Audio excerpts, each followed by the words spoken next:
मी रवींद्रजी चव्हाण साहेब, मी महाराष्ट्राच्या मुख्यमंत्र्यांना एक पत्र लिहिणार आहे. मी नरेंद्रजी मोदी साहेबांना सुद्धा एक पत्र लिहिणार आहे की देश जर तुम्ही ज्या पद्धतीने संपूर्ण देशामध्ये भ्रष्टाचार मुक्त म्हणून आपण भारत देशाचं आपण स्वप्न आपण पाहिलेलं ते पूर्ण करत आहात, तर मग तुम्ही पेट्रोलियम व नैसर्गिक वायू समिती सुनील तटकरेंना कशासाठी दिली बाबा? हा भ्रष्टाचारी असणारा माणूस आहे. यासाठी मी पत्र नरेंद्रजी मोदी साहेबांना त्या ठिकाणी देणार आहे.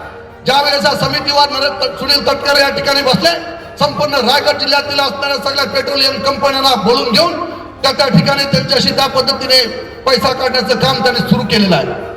हा भ्रष्टाचार नाही का? हा भ्रष्टाचार मुक्त भारत करायचा आहे, तर भ्रष्टाचार मुक्त महाराष्ट्र करण्यासाठी सुनील तटकरेंना पहिले त्या समितीवर हद्दपार करा, असं पत्र मी त्या ठिकाणी नरेंद्रजी मोदी साहेबांना त्या ठिकाणी देणार आहे.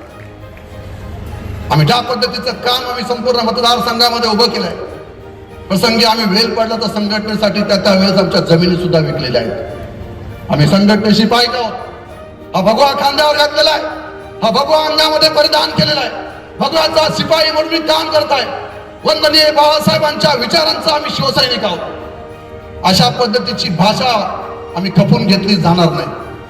मी या ठिकाणी सांगेन, तुझा राजकीय डीएनए विचारलाय, राजकीय ज्या पद्धतीचा भ्रष्टाचार आतापर्यंत करत आलेला आहे, ज्या ज्या लोकांना आपण बरोबर घेतले त्या लोकांना पायाखाली चिरडून टाकायचं काम सुनील तटकरेंनी आतापर्यंत केलेलं आहे. परंतु हा महेंद्र थोरवे हा शिवसैनिक आहे, हा बाळासाहेबांचा शिवसैनिक आहे. माझ्या शरीरामध्ये शेवटचा श्वास असेपर्यंत सुनील तटकरे समोर कधी हा महेंद्र थोरवे झुकणार नाही.